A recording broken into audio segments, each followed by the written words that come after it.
So welcome to this test with Bike Rider TV. We're testing Kayne Lamont's Race 250 and sort of with a bit of a comparison up against his 250 4-stroke.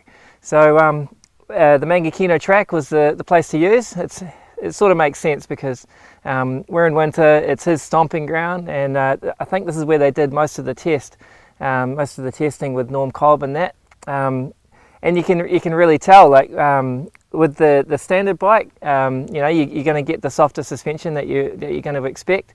So it makes the bike feel a little bit heavier.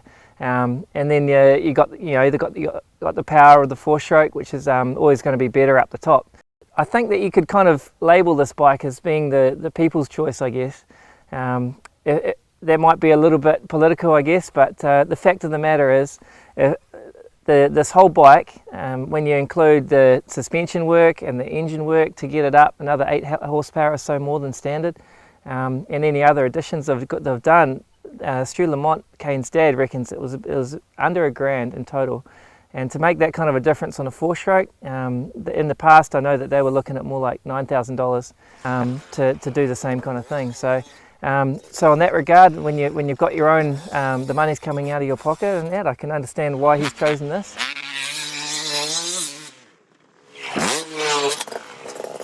The actual weight of it is going to be a bit lighter, and you can tell that with the suspension settings.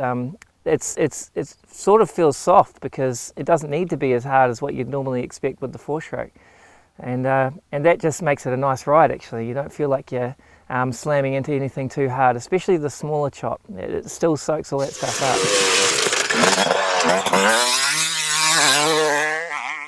up. When you get to the bigger stuff, you feel like it is going through the stroke, but it still feels like a light bike. You can chuck it around, and I can understand why, as a base, he's chosen this bike.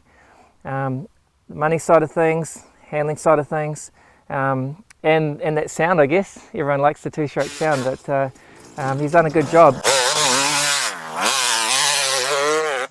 On personal setup with Kayne's, he's got the Dr. Trim seat, which is a piece of bling that I think most people will like.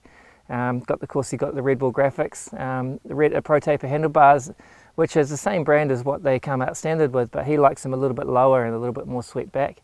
And to be honest, I actually liked it. I can see why he's chosen that bend with this kind of a bike.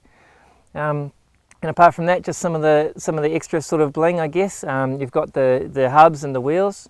You've also got the bigger front disc. And I mean, on a 252 stroke, you're going to stop pretty quick. So, especially with the KTM brakes. So I guess it just adds to the whole feel of it. And something that I found interesting was in the exhaust pipe side of things. He's gone with the FMF Shorty muffler, but as you can see, he's run with the standard expansion chamber. And you can really notice they tried a whole bunch of different things with the higher compression. They've gone with a bigger carb. They've bought it out by about a couple of mil, and that added a lot of horsepower apparently, chalk and cheese.